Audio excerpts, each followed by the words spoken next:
Dude, remember we went to? I went with him to Florida. He got booked to go to Florida, and he was like, I was like, I'll just come with you, and I'll like host. And you were booked to feature. Yeah, we did. We did a whole Southern tour. A whole Southern tour. He brought me. I don't think anyone wanted me there at all. He brought me there. I forgot underwear first of all. I didn't pack underwear. I had no undies the whole time. I was a feature, and I was like, I got a guy I'm bringing. That's great. That's hilarious. The headliner stole his jokes. Yeah. The headliner was a guitar guy, and Shane would go up. I was bombing constantly, and Shane would go up. He was doing well, and the headliner started just like he was bombing on a guitar. Then he'd start doing callbacks to Shane's bits. He did the whole, and then he started just incorporating them into it. Was the craziest did my shit. Act. By the last couple shows, he was just stealing the thing. It was crazy, dude. Whoa! But it was when I was new, so I was like, "That's cool." Yeah. You know, I was new enough to be like, at least he's saying that was good. True. But that was, dude, it was me, him, and the headliner in a comedy condo in South Carolina. We just fucked with this dude.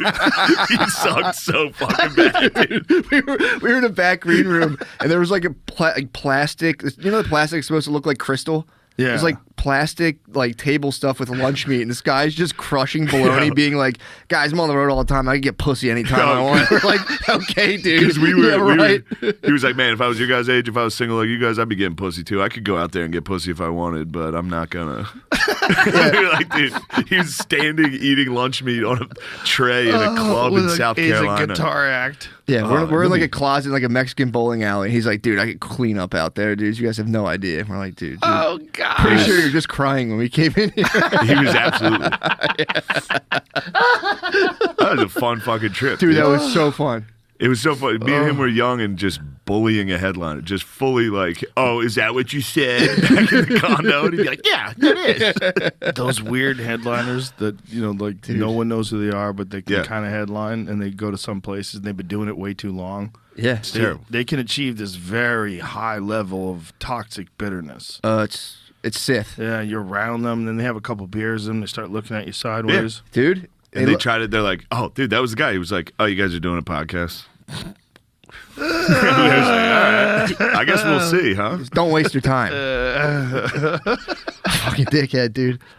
Yeah, that was very funny. He was just a bit. What year was this?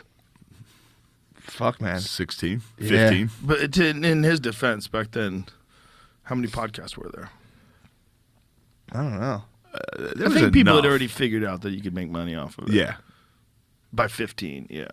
There was enough. He just was saying, like, every comedian does it. Trust me, I tried it. It didn't work. It's not going to work for you guys. Like, dude, you suck.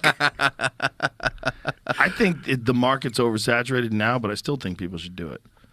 Like, if I was a new comic, like, if you're a new comic starting out now, you should do a podcast, even if no one's going to listen. Just keep doing it. Just do it and keep doing it, and then it'll grow. But there's so many of them now. Yeah. Like, trying to get an audience now, it's so much harder than it was 5 years ago, or 6 years ago. I feel like if you're actively trying to get an audience, you just have to just talk. Like, I talk to myself when I drive anyway. I'll just talk and be like, damn, I should have recorded. It's so fucking good. You talk out loud to I yourself? talk out loud and constantly. You're like, damn, it's I'm good. fire, dude. While I'm driving, so good. I talk to myself all the time. My kid will be in the back seat, and I'll be talking to myself and turn around and be like, I can't stop. You like that one? I can't stop casting. You're casting, dude. That's your thing always, is talking to yourself? Sometimes I'll just talk. I don't realize I'm doing it. I'll be thinking, and I'll just start talking. Jesus Christ, if I recorded what I was saying in a car. Classified. Be a quick podcast. Yeah. I don't think I've ever talked to myself in the car. Really? I do don't it think constantly. so. It's good. No. It's fun. I'm going to try it.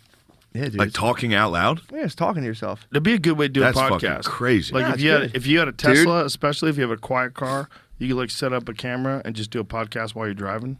Dude, I'm telling you, you access. Bill Burr did stuff like that, but it was like more like him driving around, like, God, look at this tour. fucking guy. Yeah, he was giving a tour. That was funny. good. Yeah, those you were give good. tours of like towns and shit. You driving and just talking must be talking for real terrifying. Fleshing out the ideas. Well, that's the way a lot of guys come up with material. Like, that's how Dylan does it. He comes up with so much material because he's podcasting all the time. He's ranting about things, and some of them you can keep. You know, some of them are like genuinely good ideas. 2%, I would say. But that's if you fucking sling 10 around, you get pick up 2. That's pretty good. That's pretty nice. I was trying the ones you and me workshopped a couple jokes this week. Oh yeah. The seller did not like them. Good. The seller wasn't that excited about it. because I couldn't word it. I don't know how to How word many it. sets did you do down there? It's like 5 or 6 a night. And so each set, the audience was similar?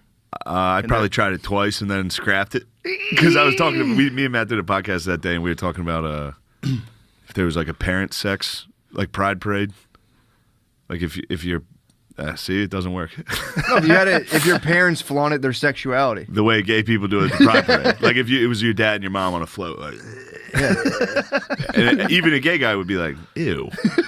And then I was trying to say like, look, I'm happy you guys are doing it, but that's how we feel. We're like, ew. I'm glad you're doing it, but gross, dude. And it didn't work. Yeah, Still didn't work. I mean, it's funny. I see what you're saying. Yeah. It's a fair point. It's a good point. I mean, again, do what you want to do. The dog general worked. Did it? I might be onto something there. The dog general. That fucking dude that retired in the military with the dog mask. I don't even know if it's real. What? This guy from the military retired, and he was wearing a fucking leather dog mask in his uniform, like in front of the flag. What? It might be fake. I might have got tricked, but either way. They were using it on Twitter. He was like, Commander Bow Wow's retiring. Arf, arf. Like, that was the end of it. But they were using it on Twitter. They were trying to make fun of the U.S. military. They were like, here's China's military, here's Russia's military. And it's like skinheads that are like, eh.